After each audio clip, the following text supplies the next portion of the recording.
স্বাগত আরেকবার সিলেট স্টুডিও থেকে চ্যানেল এস সিলেট নিউজে।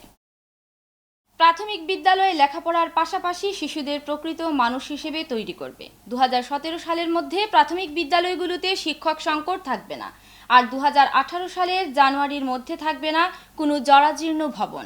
মৌলভীবাজারে প্রাথমিক ও গণশিক্ষামন্ত্রী মোহাম্মদ মুস্তাফিজুর রহমান এসব কথা বলেন।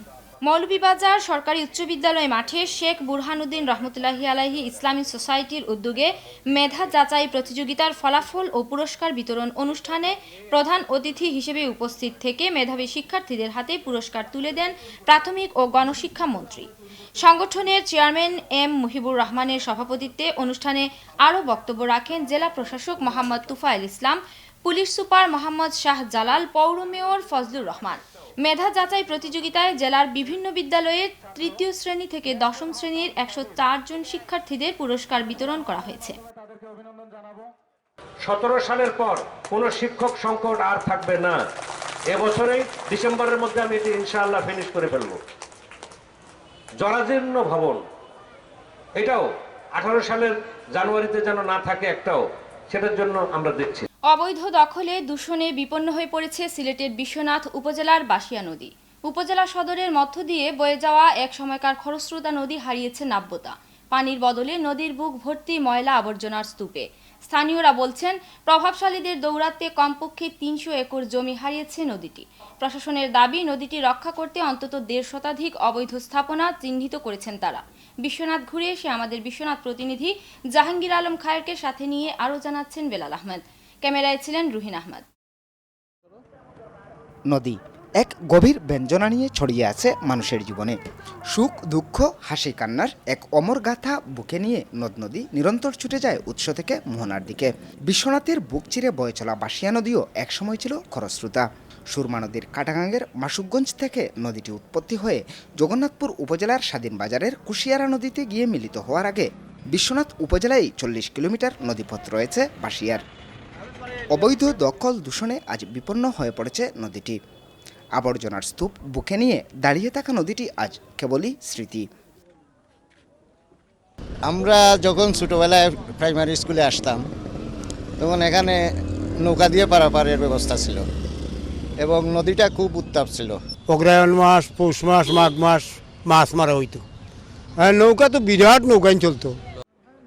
প্রভাবশালীরা বাসিয়ার 2 তীর অবৈধভাবে দখল করে নির্মাণ করেছেন বিভিন্ন স্থাপনা। বাসিয়া বাঁচাতে আন্দোলনে নেমেছেন স্থানীয়রা।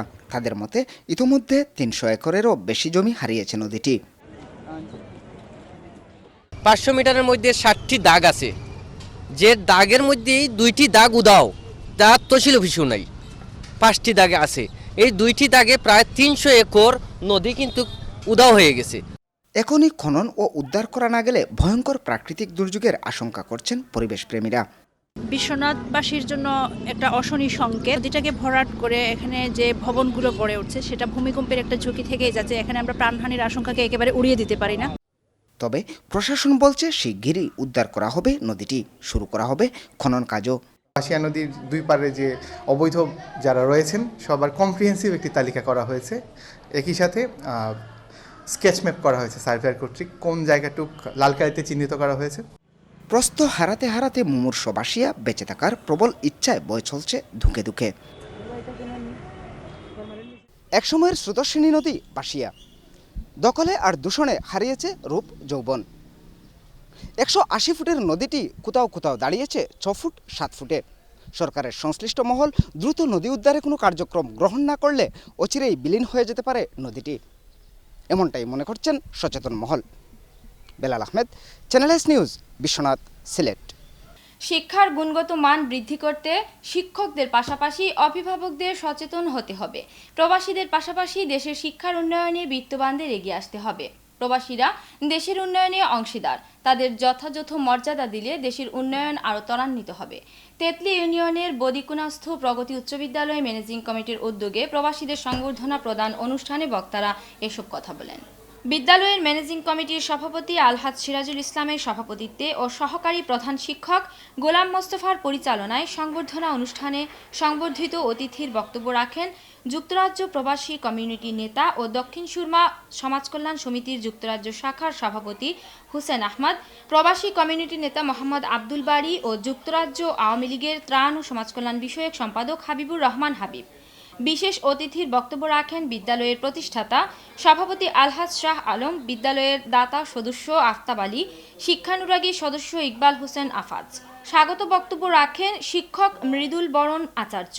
বক্তব্য রাখেন ও উপস্থিত ছিলেন বিদ্যালয়ের প্রধান শিক্ষক সন্তোষ কুমার দাস, ম্যানেজিং কমিটির অভিভাবক সদস্য শফিক আহমদ, সাবেক অভিভাবক সদস্য হোসেন আহমদ হোসেন আলী, সহকারী শিক্ষক আব্দুল খালিক, মাওলানা জুবায়ের আহমদ, সেলিনা জাহান, দক্ষিণ সুরমা ছাত্রলীগের সাধারণ সম্পাদক আতাউর রহমান, ছাত্রলীগ নেতা মঞ্জুর রহমান। মানপত্র পাঠ করেন নবম শ্রেণীর ছাত্রী আরিফা বেগম, দশম শ্রেণীর ছাত্রী ফারজানা আক্তার ও খাদিজা বেগম। অনুষ্ঠানে সংবর্ধিত অতিথিকে ক্রেস্ট প্রদান করা হয়। পরে সংবর্ধিত অতিথিবৃন্দ বিদ্যালয়ে ডিজিটাল ক্লাসরুম পরিদর্শন ও শেখ রাসেল ডিজিটাল ল্যাব ও মাল্টিমিডিয়া ক্লাস পরিদর্শন করেন।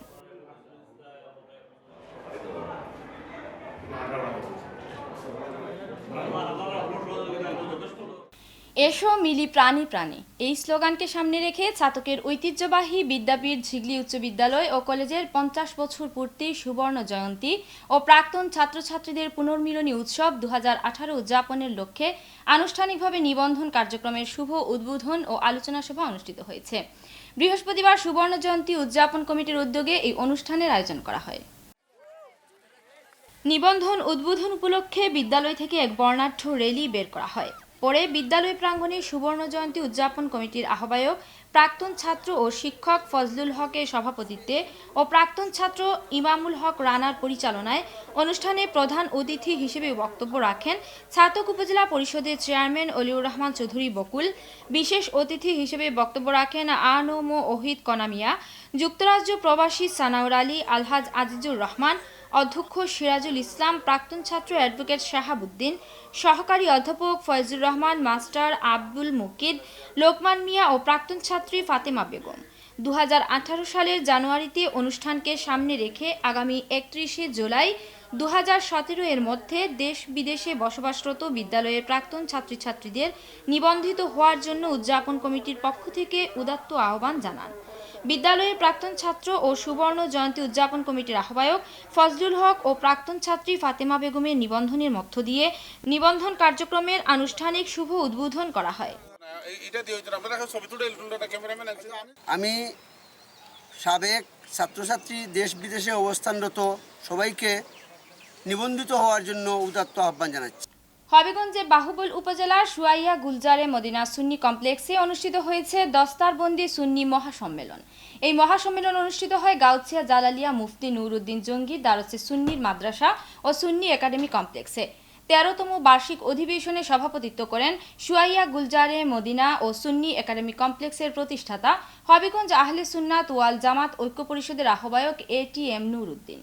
এ উপলক্ষে অনুষ্ঠিত সভায় প্রধান অতিথি হিসেবে বক্তব্য রাখেন বিশিষ্ট ইসলামী চিন্তাবিদ ঢাকা নারিন্দা কামিল মাদ্রাসার প্রিন্সিপাল আল্লামা আবু জাফর মোহাম্মদ হিলাল উদ্দিন।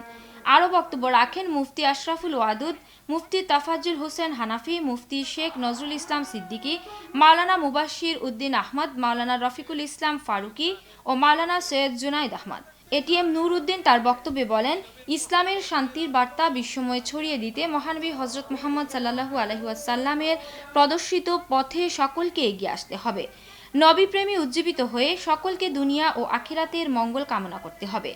সভায় ঢাকা, সিলেট সহ বিভিন্ন অঞ্চলের অতিথিবৃন্দ উপস্থিত ছিলেন। অনুষ্ঠান শেষে মাদ্রাসার ছাত্রদেরকে পাগড়ি পরিয়ে দেন অতিথিবৃন্দ। এরই সঙ্গে শেষ করছি সিলেট স্টুডিও থেকে channel S Sylhet news. Sylhet বিভাগের প্রত্যন্ত অঞ্চলের খবর জানতে চোখ রাখুন চ্যানেল এস এর পর্দায়। এতক্ষণ সঙ্গে থাকার জন্য ধন্যবাদ। আল্লাহ হাফিজ।